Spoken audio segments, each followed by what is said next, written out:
Bismillahirrahmanirrahim. So now comes proteins. Proteins are basically complex organic nitrogenous compounds. They consist of nitrogen, carbon, oxygen and sulfur.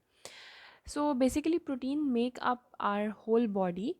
Proteins are the most common substances found in the body after water. After water, the most common substance which is found in our body is protein, and they make 50% of the body's dry weight. Very important MCQ.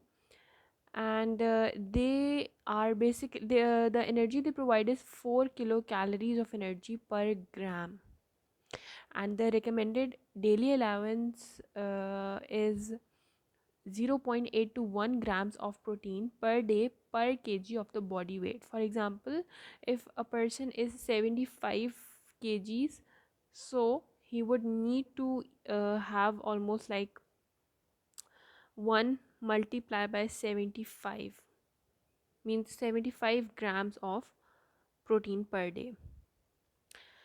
Then comes the sources. Sources of protein are basically of two types: animal sources, which are milk, meat, eggs, cheese, etc., and vegetable sources are basically pulses, cereals, beans, nuts, etc.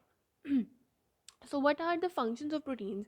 Functions of proteins are that I would like to explain it with the help of this, that proteins in the form of food are taken, and then they are broken down in the form of amino acids. So amino acids are basically the building blocks. So if this is a long protein chain, so this one subunit is amino acid, and amino acid are the building blocks.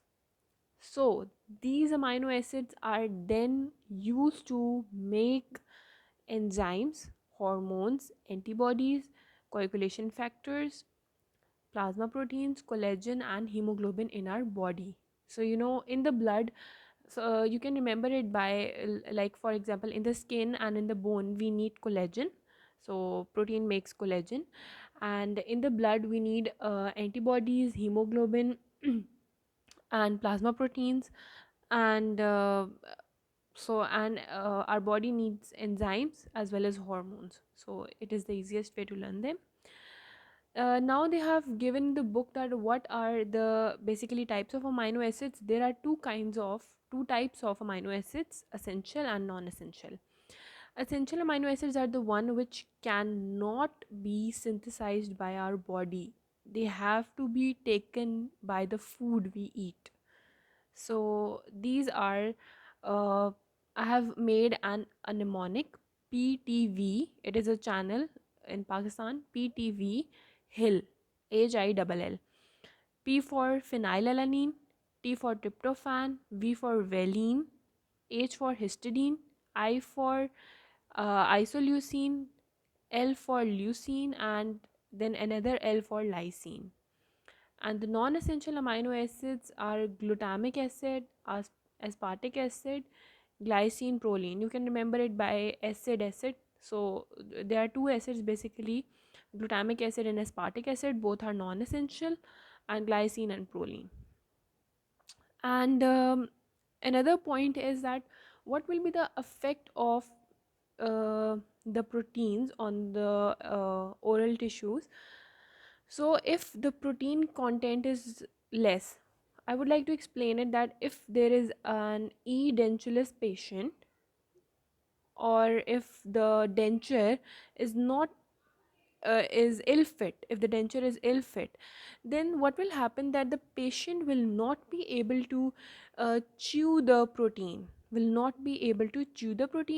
and hence what will happen that the patient will have less proteins.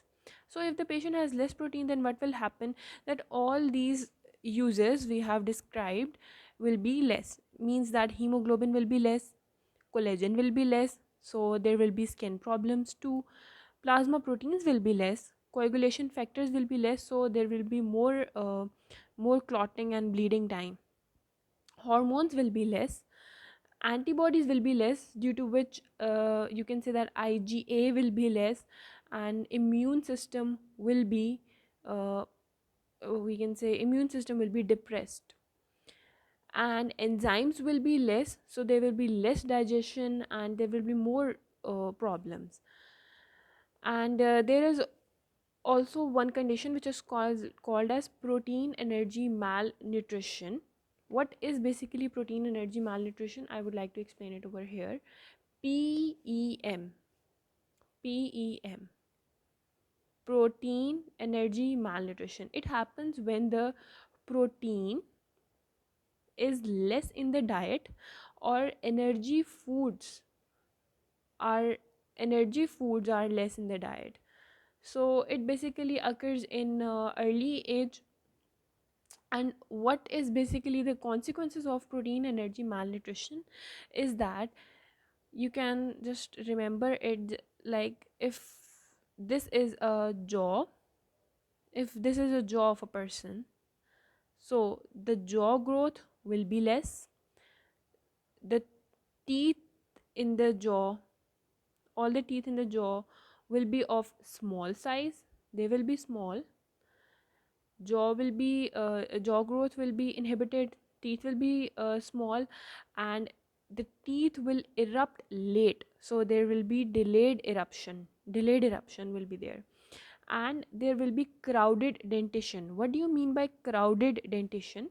Crowded crowded dentition means that the jaw, this is a jaw, the jaw will be small and the teeth will be large. Teeth will be large. So this is called as crowded dentition. And malocclusion will occur, and this is all which is described in the book in the proteins part.